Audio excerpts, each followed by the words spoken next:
Mainit na pinag-usapan sa linggong ito ang kaso ng PhilHealth contributor na namatay nang hindi napapakinabangan ang mga benepisyo dahil daw sa patakaran na kulang ang 24 oras na pagkaka-confine nito sa ospital bago siya pumanaw. Marami ang nakisimpatya sa viral post ng ginang na ito. Ang kanya raw mister, nagka-brain hematoma o pagdurugo sa utak. Para maisalba ang buhay nito, kailangan nitong operahan sa lalong madaling panahon na aabot ng 4 million pesos ang gagastusin. We were informed that a 1 million deposit was required.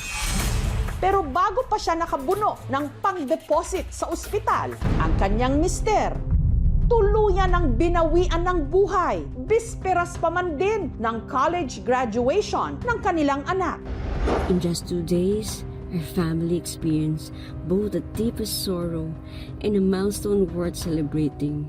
At ang mas ikinasama pa ng kanyang loob, sa kabila ng 25 taon na naghulog ang kanyang mister sa PhilHealth, sinabihan daw sila ng 2 pinagdalhan nilang ospital dito na hindi nila makukuha ang PhilHealth benefits dahil daw masyadong maagang namatay ang kanyang mister. Wala pang 24 oras na confinement sa ospital.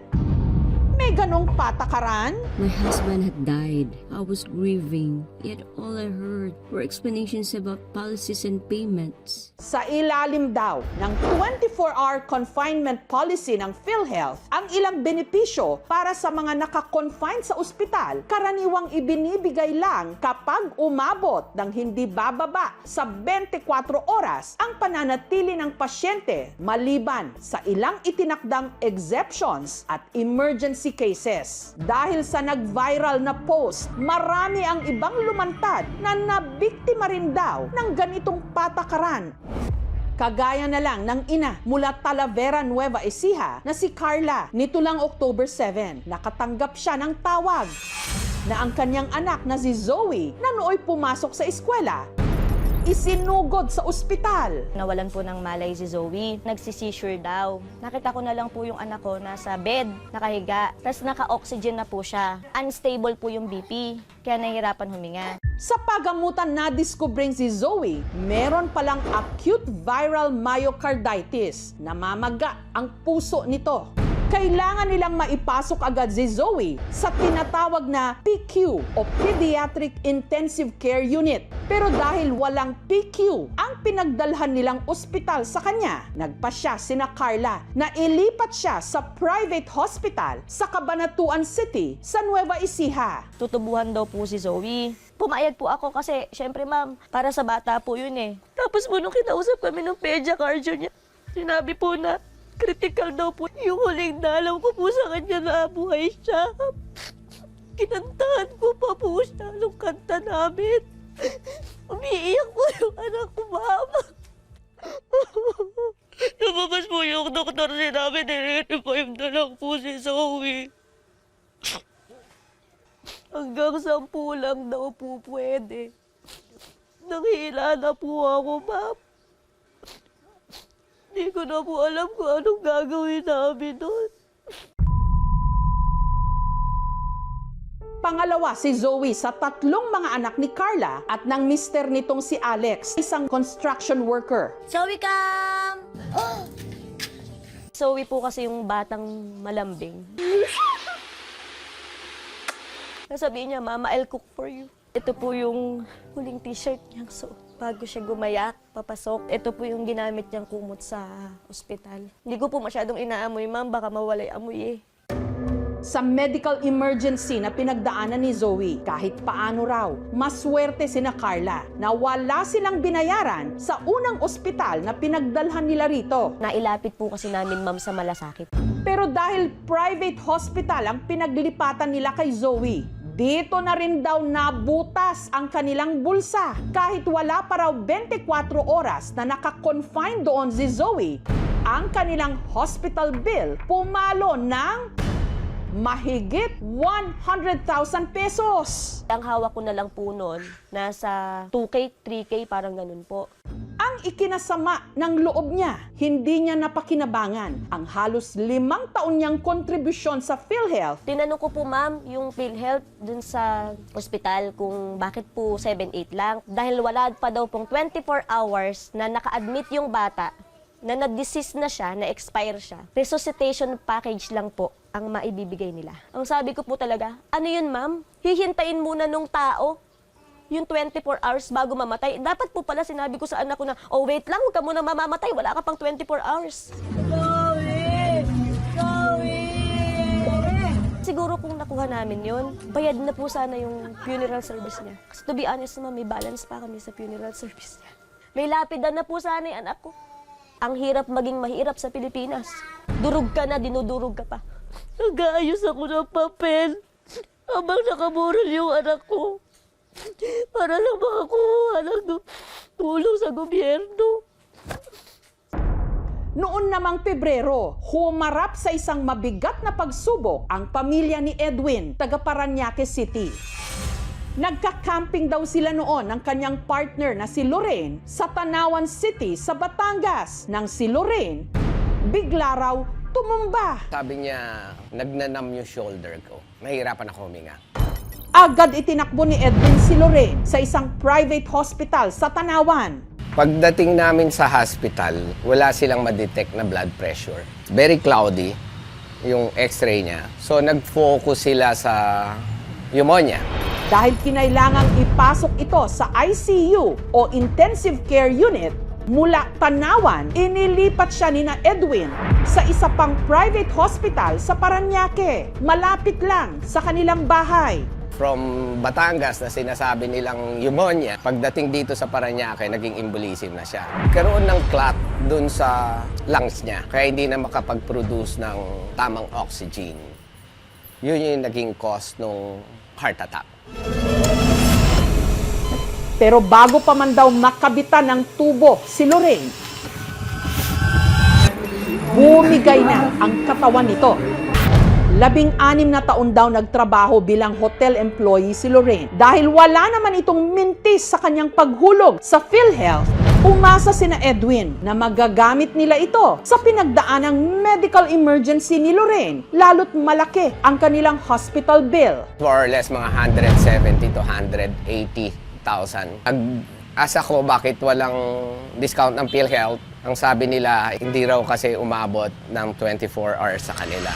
Habang sa ikalawang private hospital na pinaglipatan nila kay Lorraine, ang bill umabot naman ng halos 200,000 pesos. Hindi siya inabutan ng 24 hours na naka-confine. So, hindi covered ng PhilHealth. Wala siyang pwedeng i-apply na benefits kasi ang sabi nila has to be 24 hours. So, anong nag-suffer doon? Yung savings namin, 16 years mong pinagtrabahuhan yun na hindi mo siya nagagamit. Kinakaltas siya sa kinikita mo buwan-buwan. Bago dumating yung sweldo mo, nauna mo nang bayaran yun. And then, nandun ka sa nilalaban mo yung buhay mo. Sasabihin sa'yo, wala kang makukuha. Kasi, hindi ka inabutan ng 24 hours na buhay. Ang tanong ngayon, bakit ganito ang mga patakaran ng PhilHealth? Lalo na kung ang pasyente maagang namatay o kulang sa nakatakda sa kanilang policy na 24-hour confinement sa ospital. Para linawin ang kanilang polisiya, nakipag-ugnayan kami sa tanggapan ng PhilHealth pero hindi sila nagpaunlak ng on-cam interview. Gayunman, nagpadala sila ng statement. It is imperative for us to review our policies. We will now focus on ensuring this is acted upon and bring this discussion up to our board for immediate consideration.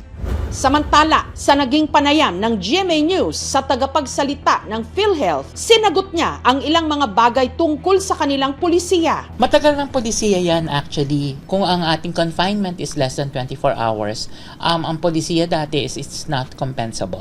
Pero noong isang taon daw, inilabas pala ang PhilHealth Circular Number 2024-0033 Nakasaad dito na hindi na nangangailangan ng mahigit pang 24-hour confinement. Sakop na raw ito ng tinatawag na Outpatient Emergency Care Benefit. Kasi karamihan ay nangyayari at the ER level. So pag nadala ka sa emergency room, nagstay ka dun ng 8 hours, 10 hours, 12 hours, or less than 24 hours, ay kino-cover na yan ng PhilHealth. Aminado ang PhilHealth, merong mali sa naranasan ng pamilya ng miyembro sa nag-viral na post. Siguro nagkaroon lang po ng misinterpretation. Hindi ko po alam kung ito ay sa ospital or sa amin din mismo dahil baka kailangan nating i-check. Nakikipag-ugnayan na rin daw ang PhilHealth para matulungan ang ginang sa nag-viral na Facebook post para makuha ang benepisyo ng yumaon niyang mister. The direct filing. Reimbursement na po ang mangyayari. Yung accountability ay sa PhilHealth po. Klaro naman po sa Universal Healthcare Act natin at anuman po mga implementing rules and regulation na ang program implementer po is PhilHealth po. Pero matagal nang may issue ang private hospitals sa PhilHealth. Hindi raw kasi binabayaran ng PhilHealth ang mga sinisingil ng private hospitals para sa mga pasyenteng binadala sa kanila. Ang ilan nga raw sa kanila nalulugi na dahil sa hindi pagbayad ng PhilHealth. Matagal ng advokasya ni Dr. Tony Liachon ang pagpuna sa PhilHealth at sa mga patakaran nito. Kailangan daw buwagin ang 24-hour confinement rule na ipinatutupad ng PhilHealth. Ang sakit na heart attack, stroke, pwede ka mamatay talaga even in 1 hour. Cover ka dapat, ba't maghihintay ka pa ng 24 oras? Di patay ka na. Hindi siya makatao. Ang problema natin sa kalusugan is basically because of underfunding. Tayo po ang pinakamaigsing lifespan sa Asia because wala tayong access to healthcare. As part of moving forward, we will have the reorientation to our healthcare providers on such policies. Also, we will also have the reorientation to our people. Para sa bawat ordinaryong manggagawang Pilipino, bawat pisong kinakaltas sa kanyang sahod, malaking bagay, hindi lamang bilang kontribusyon, kundi bilang pangako na meron siyang masasandalan sa oras na siya'y magkasakit. Pero bakit tila napakakomplikado ng mga patakaran? At sa oras ng kagipitan, hindi pala simple ang proseso. At wala ring garantiya na makukuha ang benepisyo kung kailan ito pinaka-kailangan. Thank you for watching, mga kapuso. Kung nagustuhan niyo po ang videong ito, subscribe na sa GMA Public Affairs YouTube channel. And don't forget to hit the bell button for our latest updates.